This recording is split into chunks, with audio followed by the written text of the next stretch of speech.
ابھی جو ہے ڈاکٹر صاحب بتا رہی تھی کہ اردو کے اور انگریزی کے اساتذہ موجود ہوتے ہیں تو بولنا مشکل ہے. وہ اس لیے ہے کیونکہ ہم نے ڈسینٹ کو جو ہے پتہ نہیں کیا کیا سمجھ لیا ہے.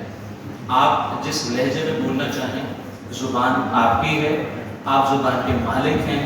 انگریزی ہو, اردو ہو, کوئی بھی ہو, بلا جھجک بولیے. کوئی لہجہ نہ پسندیدہ نہیں ہے. یہ خام خواہ جو ہے ایک نفسیاتی بحران ٹھیک ہے. تو میز کہنے سے کوئی فرق نہیں پڑتا. بولنے والا اور سننے والا اگر بات جو بول رہا ہے اور سننے والا اس کو سمجھ رہا ہے تو ابلاغ ہو رہا ہے, اور یہی زبان کا کام ہوتا ہے. یہ سارے جھگڑے جو ہیں ان کو آپ ایک سائڈ پہ کر دیجیے, ٹھیک ہے. اس لیے بے جھجک آپ بولیے, جیسے چاہتے ہیں ویسے بولیے, کیونکہ آپ کی زبان ہے. اور ہر وہ شخص جو زبان بولتا ہے وہ زبان کا اسی طرح مالک ہوتا ہے جیسے اس زبان کا کوئی شاعر یا نثر نگار یا کوئی تخلیق کا ہو سکتا ہے, ٹھیک ہے. اور اصل مالک ہے وہ ہوتے ہی نہ وہاں. یہ میں آپ سے کر دوں.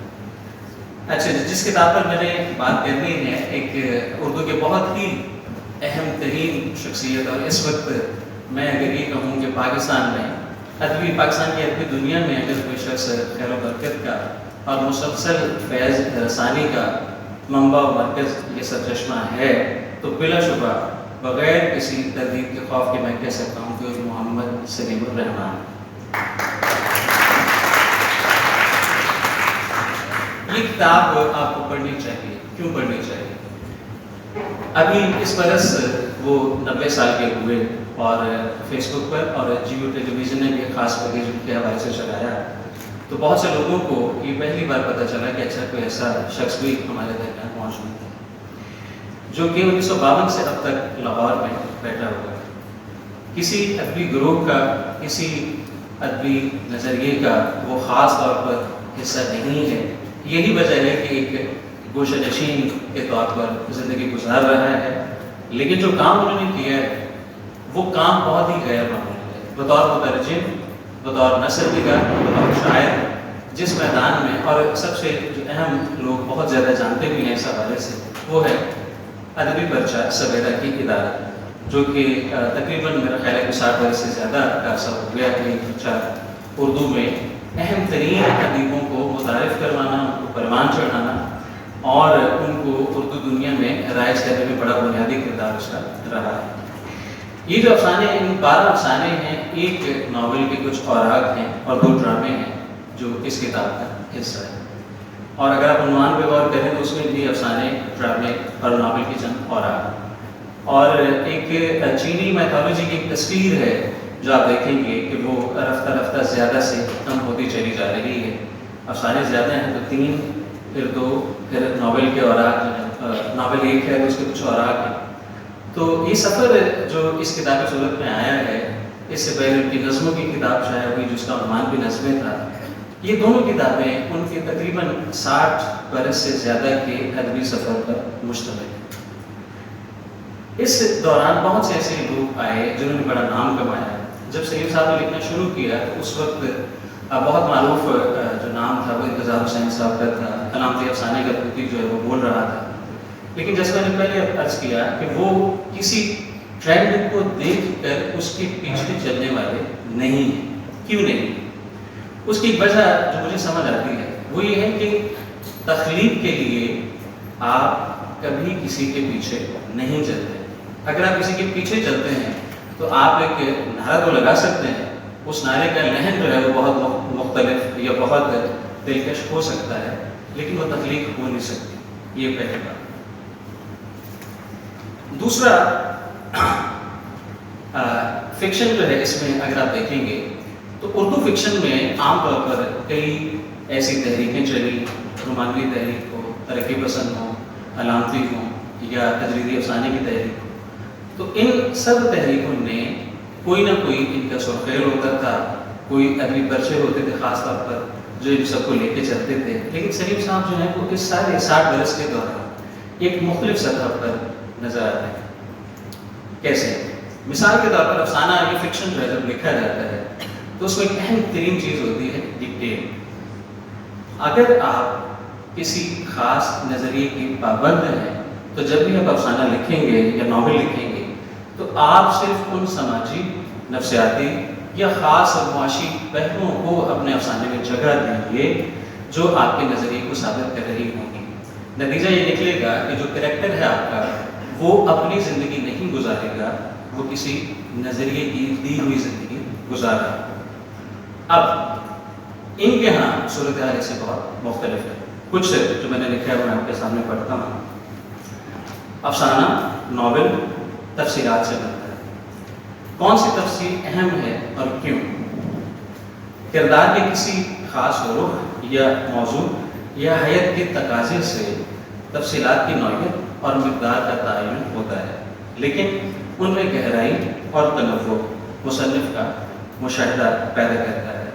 مشاہدہ حواس سے حاصل ہونے والی معلومات اور ان پر ذہنی عملیدگی کے نتیجے میں مکمل ہوتا ہے، جس پر بعد میں ان کا غور و فکر بھی اثر انداز ہوتا ہے۔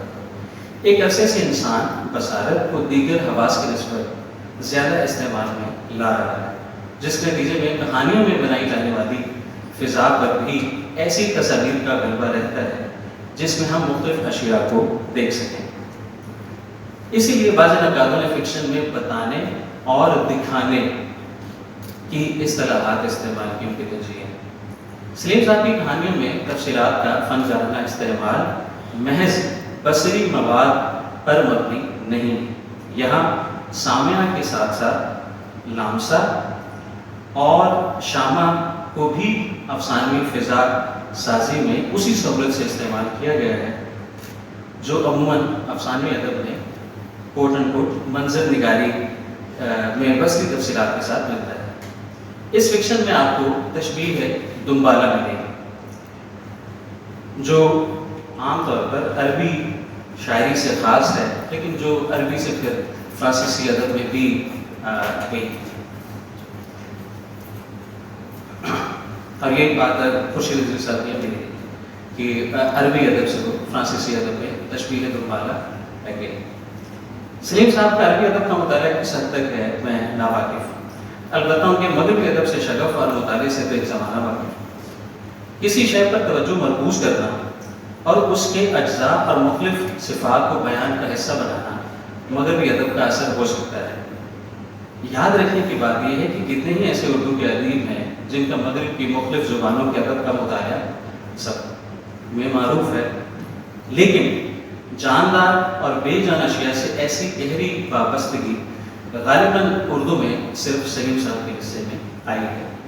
ان تحریروں میں ہر شے سے ایک زندہ تعلق کا احساس ابھرتا ہے، جس کا اظہار ایک طور سے تقسیم یعنی پرسونیفیکیشن کا استعمال ہے۔ اب ہمیں اردو میں عادت ہے ایسے افسانے پڑھنے کی جو افسانوں کے ساتھ ساتھ ہم میں ہمدردی پیدا کرتے ہیں، انسانوں کے ساتھ خاص طور پر۔ کبھی یہ ہمدردی غریب کے ساتھ پیدا کی جاتی ہے اور کبھی کسی صنف پر ہونے والے مظالم دکھا کر ہمارے شعور اور ادراک کے دائرے میں احساس کا قریب جلانے کی کاوش ملتی ہے۔ اگر غور سے دیکھیں تو یہ کوششیں دنیا کا ایک محدود تصور رکھتی ہیں جو کبھی صنفی امتیاز کو بنیاد بنا کر دنیا کو دو یا تین حصوں میں تقسیم کر کے دیکھتا ہے، اور کبھی دولت کی غیر مساوی تقسیم پر ملول ہوتا ہے۔ ہم شاید یہ بھول جاتے ہیں کہ دنیا محض انسانوں کا منشا و ماوا نہیں ہے۔ انسان دیگر مخلوقات کی طرح محض ایک مخلوق ہے، اور اس دنیا پر باقی مخلوقات کا بھی اتنا ہی حق ہے جتنا حق انسان کا ہے۔ دوسری بات، جب شعور کو کسی خاص آئیڈیالوجی کی روشنی سے دنیا دکھائی جائے تو کچھ اجزاء زیادہ چمک کر نمایاں ہو جاتے ہیں، لیکن کیا کیا جائے کہ دنیا محض اجزاء کا مجموعہ نہیں ہوتی۔ بہت چھلانگیں لگائی تو حیوانوں پر ہونے والے انسانی مظالم کو روک بٹھ لیا۔ آج کل ماحولیاتی تنقید کے اثر سے پودوں اور ماحولیاتی نظام کی خرابی کا شعور پر مبنی بیانیہ تعمیر کر لینے پر تان ٹوٹتی ہے۔ ان سب مثالوں میں ایک بات خاص طور پر کھٹکتی ہے کہ حیوانات، نباتات یا ماحولیات سے یہ دلچسپیاں ذاتی نوعیت کی نہیں ہیں اور انسانی سے زیادہ سماجی ہیں، اس لیے یہ جذباتی تو کرتی ہیں، احساس کی سطح پر متاثر نہیں کر پاتے۔ جبکہ محمد سلیم الرحمن صاحب کی تحریروں کے مطالعے سے آپ کے ہاں ماحول کے جملہ جاندار اجزاء پر مستضاد بے جان اشیاء سے ذاتی نوعیت کا احساس ہوتے گا۔ اس احساس کی تقریر ایک ایسے حساس انسان کی دین ہے جسے اشیاء کو اپنے یا کسی دوسرے کے مفید مطلب نظر سے نہیں دیکھنا، جسے کچھ مسخر نہیں کرنا، جس کے لیے ہر شے اپنی جگہ اور اپنے سبب سے اپنی ہستی کی سبب قابل مشاہدہ ہے۔ میں یہاں ایک مثال پیش کرتا ہوں جو پہلے افسانے کا پہلا ہی پیراگراف ہے، اور ساگر اور سینیا اس کا عنوان ہے، اور میرے خیال میں ان کا ایک پیچیدہ اور مشکل افسانہ ہے۔ باقی اگر آپ افسانے پڑھیں گے تو نسبتاً آسان ہے، اور یہ شاید پہلا بھی ہے، لکھا بھی شاید پہلا گیا تھا 1960 میں۔ یہاں جھونکے کی ہوا اگر جھونکا ہے تو جھونکے کی تقسیم ملے گی، اور اس کے بارے کے جزیات سے معمول تفصیلات دی گئی ہیں جو خصوصاً لامسا کو متاثر کرتی ہیں۔ کوٹ: سڑکوں پر بتیاں روشن تھیں اور خوف پھٹنے سے پہلے چلنے والی ہوا کے جھونکے، اب اس کے بعد ساری جھونکے کی تفصیل، تو خوف پھٹنے سے پہلے چلنے والی ہوا کے جھونکے جو کسی ذی حیات کی طرح اپنے گلے ہوئے لمس سے جسم کو متاثر کیا کرتے ہیں۔ سڑک پر اور قریب کے اونچے نیموں کے جھنڈ میں سرسرانے کے بعد واپس آ کر سڑک پر پڑے پھٹے پرزوں کو الٹ پلٹ کر کسی ادھ کھلی کھڑکی یا روشن دان میں گم ہو جاتے ہیں، پھر اس کھڑکی سے آہ بھر کر واپس نکلتے ہیں۔ اب ان کی انگلیاں سی گالوں پر رینگتی، ہاتھوں کو چھوتی، آگے بڑھ جاتے، درختوں میں پھر مدھم سا شور ہوتا، جیسے کوسوں دور کسی مضطرب سمندر کی لمبی لمبی لہریں ساحل پر آ کر رو رہی ہوں، اور کسی ساحلی مکان میں کھلی کھڑکی کے پاس سے سونے والا اپنے الجھے ہوئے خواب میں پرانے گنوں کو جن میں وہ سوکھی ٹہنیاں چن رہا ہو آہیں بھرتے سن رہا۔ اب یہ مزاج جو ہے کہ ایک جھونکا اور اس جھونکے کا پورا سفر، اور یہاں جھونکا جو ہے وہ محض ایک بے جان یا غیر محسوس وجود کے طور پر نہیں رہا، بلکہ زندہ وجود بن گیا ہے جو جہاں جہاں جاتا ہے ان اشیاء کے ساتھ اس کا ایک تعلق جو ہے نامیاتی قائم ہوتا ہے، اور وہ پھر جاتا کہاں پہ ہے؟ ایک خواب دیکھنے والے شخص کے پاس۔ تو یہ جو میں نے تمہارا تشکیل ہے اس کی بات کی، اور پھر اس کے بعد مذہبی ادب کا اثر ہے، تو یہ ہمیں نظر آتا ہے۔ اب یہاں سے ہمیں پتہ چلتا ہے کہ ایک اتنی رسان سے، سہولت سے، اطمینان سے اس زندگی کو جیا گیا ہے جس میں کوئی جلدی نہیں ہے۔ کہیں ہمیں مشتاق کا شعر جو یاد آتا ہے کہ ہے یوں ہی گھومتے رہنے کا مزہ ہی کچھ اور، ہے یوں ہی گھومتے رہنے کا مزہ ہی کچھ اور، ایسی لذت ہے پہنچنے میں نہ رہ جانے میں۔ تو یہ جو ہے کہ ہمیں کہیں بھی نہیں پہنچنا، اور وہ لذت ہمیں مل جائے کہ ایسی لذت ہے پہنچنے میں نہ رہ جانے میں، تو یہ بڑی ایک غیر معمولی بات ہے جو آپ کو صرف ان افسانوں میں ملے گی، کیونکہ کچھ نہیں کرنا تو کچھ نہ کرنا بہت کچھ اور کمال جو ہے جسے کہا جاتا ہے۔ اسی طرح مثلاً یہ ہے کہ آپ دیکھیں گے ان افسانوں میں ایسا نہیں ہے کہ آپ صرف چیزیں دیکھ رہے ہیں۔ مثلاً ہم یہاں بیٹھے ہوئے ہیں، اس بلڈنگ کے باہر کوئی چیز گزرتی ہے، ہم اسے دیکھ نہیں سکتے، لیکن کم از کم یہ ہے کہ ہم اسے اپنے کانوں سے تو دیکھ سکتے ہیں۔ تو ساتویں حص جو ہے یا کوئی اور حص، تو ہماری جو باقی حصے ہیں وہ جس طرح بیکار ہو گئی تھیں، ان افسانوں سے وہ دوبارہ آپ کو زندہ ہوتی ہوئی محسوس ہوں گی، اور ان افسانوں کو پڑھنے کے بعد یا ناول کے چوراغ پڑھنے کے بعد آپ دنیا کو بالکل ایک اور طرح سے محسوس کرنے کے قابل ہو سکیں گے۔ مثلاً کار گزرتی ہے، آپ نے بھی کئی دفعہ گزرتی کار کو دیکھا بھی ہوگا، لیکن سڑک پر جب وہ چلتی ہے اور خاص طور پر رفتار تیز ہو تو کنکریٹ یا جو بجری ہے اس کی پہیوں سے جو آواز رگڑ سے پیدا ہوتی ہے وہ ذرا دیکھیے۔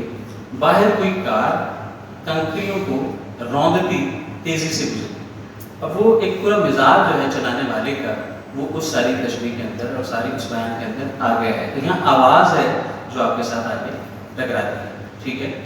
اسی طرح ایک اور دیکھیے مثال، میرے دل کا سارا گرم خون کھینچ کر ہونٹوں میں آ گیا اور بانسری میں دوڑنے لگا۔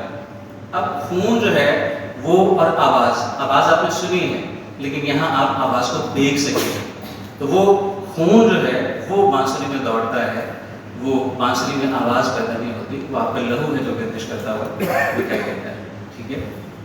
مشاہدہ صرف نظروں کے سامنے جانے والے منظر کا محتاج نہیں ہوتا. جب زندگی سے دلچسپی قائم ہو جائے تو اوجھل موجودات کی آواز بھی منظر کو صورت دینے لگتی ہے. ایک اور مثال دیکھیے. دور کہیں ڈھولک کی سادی جن کی تھاپ سناٹے کو دھن رہی تھی. اب سناٹے کو دھننا جو ہے وہ ایک ایسی بات ہے جو کم از کم اپنی آپ کے اندر یا اپنے مسئلوں میں الجھا ہوا انسان محسوس نہیں کر سکتا.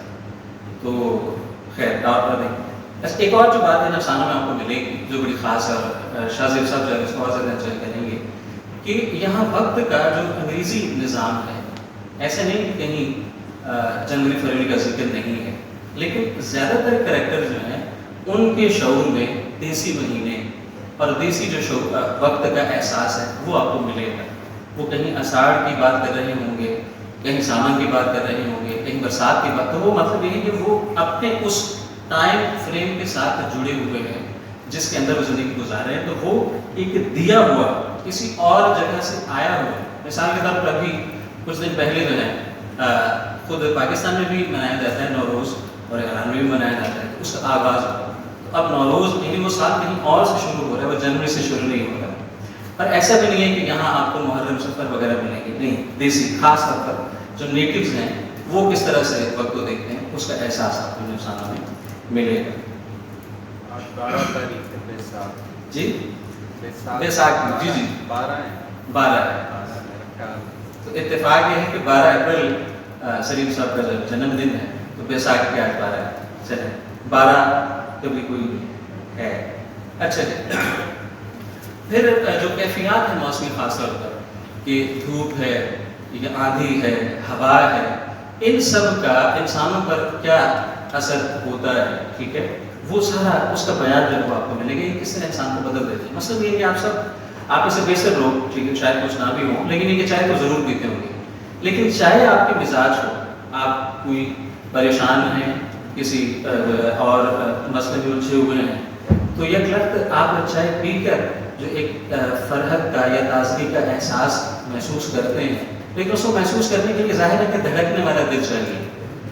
دل ہونا کافی نہیں ہے، دھڑکنے والا دل. تو وہ ان افسانوں کو پڑھ کر آپ کا دل جو ہے وہ دھڑکنے والا ہو جائے گا کہ ایک چھوٹی چھوٹی چیز جو ہے وہ کس طرح آپ کو تبدیل کرتی ہے رفتہ رفتہ. وہ سارا جو ہے وہ ان افسانوں میں آپ دیکھ سکیں. اچھا بہت مطالعہ ہے مغربی ادب کا، تو اس میں سے کچھ چیزیں جو ہے وہ آتی ہیں، لیکن ایسا نہیں ہے کہ وہ کہیں مانگے تانگے کی چیزیں ہیں. مثلا ایک ہے ڈسٹوپیا کہ اگر عالمی جنگ ہو گئی اور ایٹمی جنگ ہو گئی تو کیا بنے گا. اب اس پر بھی ایک افسانہ راک موجود ہے. یہاں اس افسانے کو پڑھ کر سمجھ آئے کہ ایسا نہیں ہوتا کہ اگر کوئی ایٹمی جنگ ہو جائے گی تو ہم تبدیل ہو جائیں گے، ہمارا طرز عمل بدل جائے گا، ہم کسی اور طرح کے لوگ ہو جائیں گے. نہیں، ہمارا رد عمل وہی ہوگا جو معمول کی زندگی میں ہوتا ہے. اس وقت بھی ہم میں سے بہت سے لوگ جو ہیں وہ جیسے کہا جاتا ہے کہ نہ جانے کیسی ہوا چلی ہے، ہر ایک سوچتا ہے تمام شہر جلے ایک میرا گھر نہ جلے. تو وہ جو افراتفری ہے وہ اس وقت بھی باقی رہے گی. بس میں پہلے سوار ہو جانے کی جلدی جو ہے وہ اس وقت بھی رہے گی. تو ایسا نہیں ہے کہ اگر کچھ غیر معمولی صورتحال ہو تو ہمارے معمولی کے رویے تبدیل ہو جائیں گے. اور یہ خاص بات اس لیے ہے کہ اگر امریکی فکشن سے آپ کو تھیم لیتے ہیں تو ایسا نہیں ہے کہ آپ کے کریکٹرز بھی امریکی ہو جائیں گے، اور اگر ایسا ہو جاتا ہے تو پھر آپ ایک ناکام افسانہ لے جاتے ہیں. تو یہاں تھیم اچھا. اس کے ساتھ ساتھ جو ہے آپ دیکھیں گے کہ کریکٹرز جو ہے وہ بالکل جو چھوٹے چھوٹے ہمارے مسائل ہیں. مثلا ایک افسانہ ہے بیکار نباش، تو بہت عمدہ ہے اور بہت سے لوگ اس کے ساتھ ریلیٹ کر سکتے ہیں. وہ اس میں ایسے دو لوگ ہیں جو فارغ ہیں اور آفیسر اور اسپیشل ڈیوٹی ہے ان میں سے، تو وہ گئے ہوئے ہیں پان کی دکان پہ. ایسے پان لینے رکتے ہیں تو پوچھتے ہیں کہ رفیق کیا ہو رہا ہے. تو کہتے ہیں جی بارش بہت تیز ہو رہی ہے، تو ایک ہجوم ہے جو دریا کا پل ٹوٹنے کا نظارہ کرنے کے لیے گیا ہوا ہے. تو آج تک یہی ہو رہا ہے. اب وہاں باتوں باتوں میں پتہ چلتا ہے کہ ایک دریا کے دوسرے کنارے پر کئی گاؤں ہیں جو زیر آب آ گئے ہیں، لیکن کسی کو ان سے دلچسپی نہیں ہے، بلکہ سب ایک تماشائی کے طور پر جمع ہے کہ ارے دیکھیے ذرا پرانا پل کیسے ٹوٹتا ہے، کیسے گرے گا، کیا ہوگا۔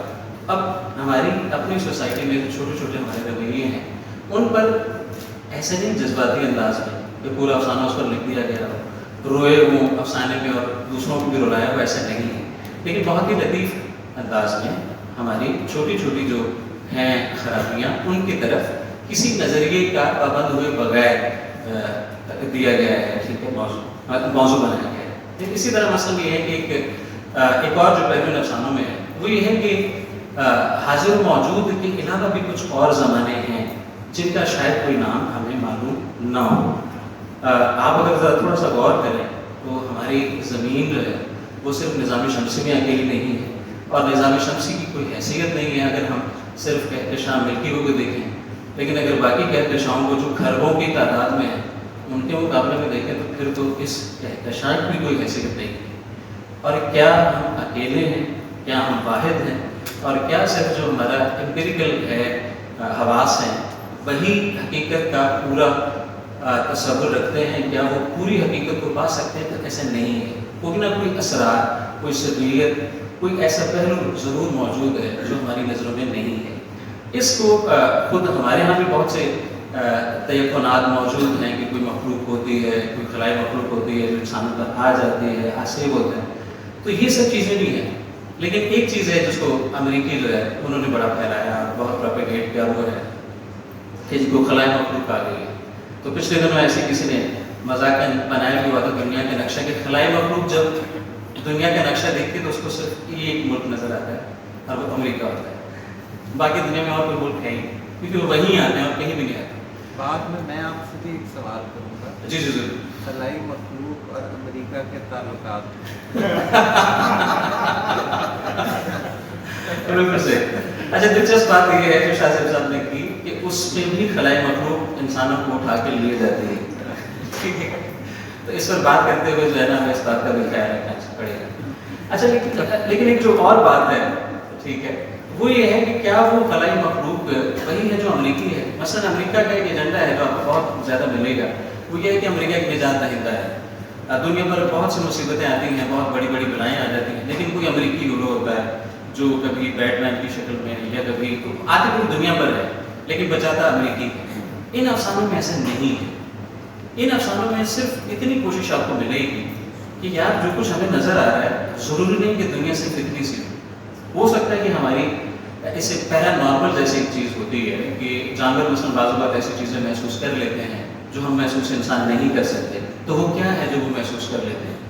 جیسے اگر آپ تھوڑا سا اگر غور کریں اور کچھ نہ بھی کریں تو ان افسانوں کی برکت سے مثلاً یہ پتہ چلا کہ بہار کے شروع ہونے سے پہلے پرندوں کی جو چہچہاہٹ ہوتی ہے اور بہار کے شروع ہونے کے بعد اس میں فرق آ جاتا ہے۔ تو وہ اور پھر اسی طرح اگر آپ تھوڑا سا غور کریں، ٹھیک ہے، لاہور کی جو آلودگی ہے اس کو نظر میں نہ رکھیں یا اس پر زیادہ فوکس نہ کریں، تو فضا کے اندر پھول کھلنے سے ایک خاص طرح کی تازگی جو ہے وہ پیدا ہوتی ہے، تو وہ آپ کے مزاج پر بھی اثر انداز ہوتی ہے۔ لیکن آپ کرنے تو دیں، جیسے آپ کبھی اگر یہ یونیورسٹی میں بہت ساری جگہوں پہ تتلیاں آپ کو ملیں گی تو ان تتلیوں سے کبھی کلام تو کر کے دیکھیں، تو وہ تو آتی ہیں آپ کو لینے، ہو سکتا ہے وہ آپ کو لے کے کسی اور جہان میں چلی جائے۔ تو یہ افسانے جو ہیں وہ ہمیں یہ بتاتے ہیں کہ اور زمانے بھی ہیں جن کا نہیں کوئی نام۔ اچھا جی، اور کچھ پہلو جو ہیں اس کے ہمارا جو شعور ہے وہ کیسے بنتا ہے، یہ ایک بڑا اہم ہے۔ اور دوسرا ایک اور جو موضوع ہے یہاں پہ وہ ہے تخلیقی پروسیس، جو سب سے پیچیدہ افسانہ ہے، جو پہلا ہے شروع کا ساگر اور سیڑھیاں، اس کا موضوع یہی ہے کہ تخلیق کیا ہے، جہاں آپ کو پیدائش سے لے کے موت تک کا ایک پورا منظرنامہ ہے، اس کا آغاز جو ہے وہ انسان کی پیدائش ہوتا ہے، جہاں بہت ہلکا سا اشارہ ہے۔ ایسا نہیں، اب تک یہ کمال یہ ہے کہ آپ اگر کوئی عام افسانہ پڑھیں گے تو آپ کو بتائے گا کہ خاتون جو ہے وہ وہاں لیٹی تھی، ٹھیک ہے، وہ ڈاکٹرز آ رہے تھے، یہ ہو رہا تھا، وہ ہو رہا تھا، پھر اذان دی جانے لگی، بچے ہوئے، یہ مطلب پوری ڈیٹیلز ہوتی ہے سامنے کی۔